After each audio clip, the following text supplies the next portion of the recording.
گویا عزیزان مکرم، بات یہ واضح ہوئی کہ اگر کسی چیز کی واقعیت کو پرکھنا ہو، واقعیت کو دیکھنا ہو، تو فلسفہ بھی اس چیز کی واقعیت کا تعین کرتا ہے، سائنس بھی اس چیز کی واقعیت کا تعین کرتی ہے، مذہب بھی کرتا ہے، مگر تینوں کا دائرہ کار، طریقہ کار، پیراڈائم، سٹرکچر مختلف ہے۔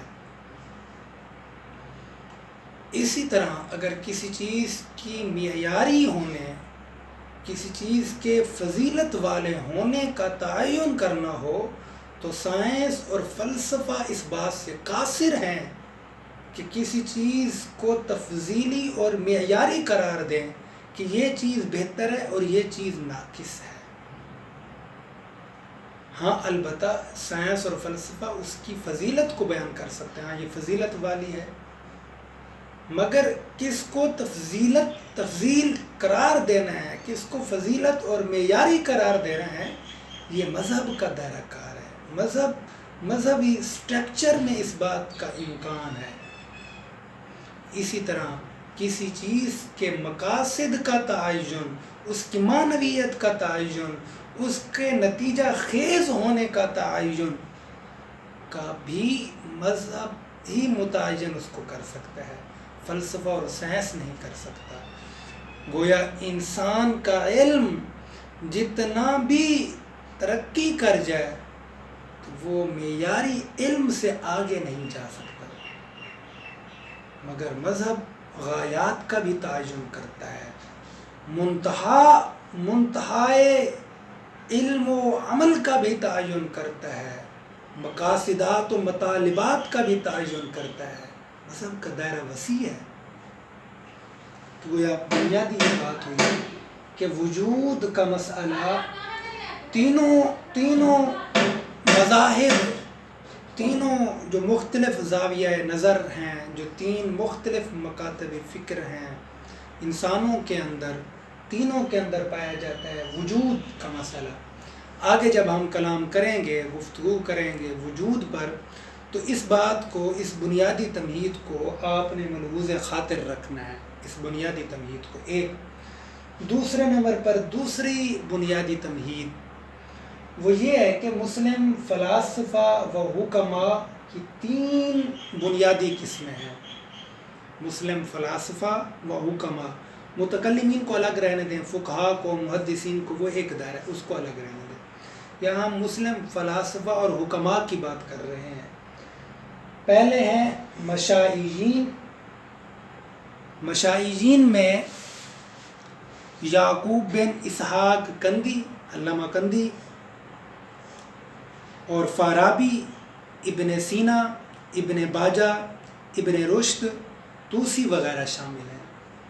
یہ مشائعین، جو مسلم فلاسفہ کا مشائعین کا جو طبقہ ہے، یہ اس میں یہ شامل ہے۔ مشائعین اس لیے کہتے ہیں کہ یہ ارسطو سے کیونکہ منسوب ہے، اور وہ مشائعین کا مطلب ہے کہ چل پھر کر علم حاصل کرنا۔ اس کے مقابلے میں ہے، مشائعین کے مقابلے میں تھا اشراقیین، جو کہ افلاطون سے منسوب ہے۔ اس میں بنیادی طور پر شہاب الدین سہروردی المقتول، ایک تو سلسلہ سہروردیہ کے بزرگ شہاب الدین سہروردی ہیں، وہ نہیں، یہ اور ہیں شہاب الدین سہروردی المقتول، یہ اس کے بانی مسلم حکماء میں اس کے بڑے بانی یہ تھے، لیکن یہ افلاطون سے منسوب ہے۔ وہ اشراقیین کا مطلب یہ سمجھتے تھے، افلاطون کے جو شاگرد تھے وہ کہتے تھے کہ اشراق سے، اپنی جودت فکری سے، جناب آپ اپنے خیال سے یہاں بیٹھے ہوئے، دور بیٹھے ہوئے اپنے استاد سے علم حاصل کر سکتے ہیں۔ اور تیسرا مکتب فکر ہے عرفانیہ۔ عرفانیہ سے مراد آپ صوفیاء سمجھ لیں، یعنی متصوفین، صوفیاء۔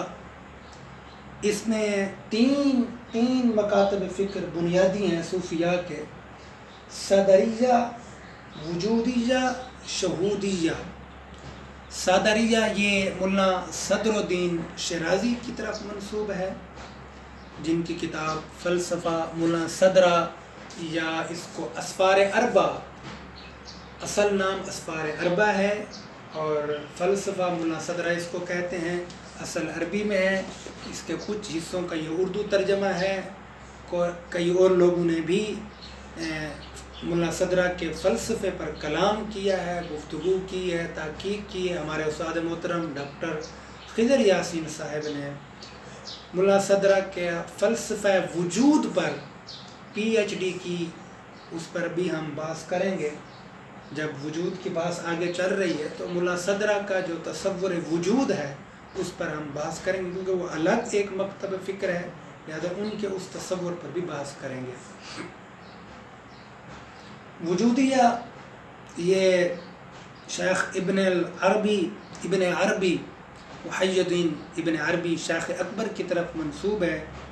اس میں بنیادی وہی ہیں، اس کے علاوہ بھی اور بھی ہیں، کانوی ہیں، تلمسانی ہیں، سبعین ہیں، الکاشانی ہیں، عبدالغنی نابلسی ہیں، بلکہ کئی ہیں۔ سلسلہ چشتیہ کے اکثر بزرگ جو ہے وہ وجودیہ کہلاتے ہیں، اور وجودیہ کے رد عمل کے میں اور پیدا ہوا شہودیہ، جو کہ شیخ مجدد الفسانی کی طرف منسوب ہے، شہودیہ، تو اس پر بھی ہم بحث کریں گے۔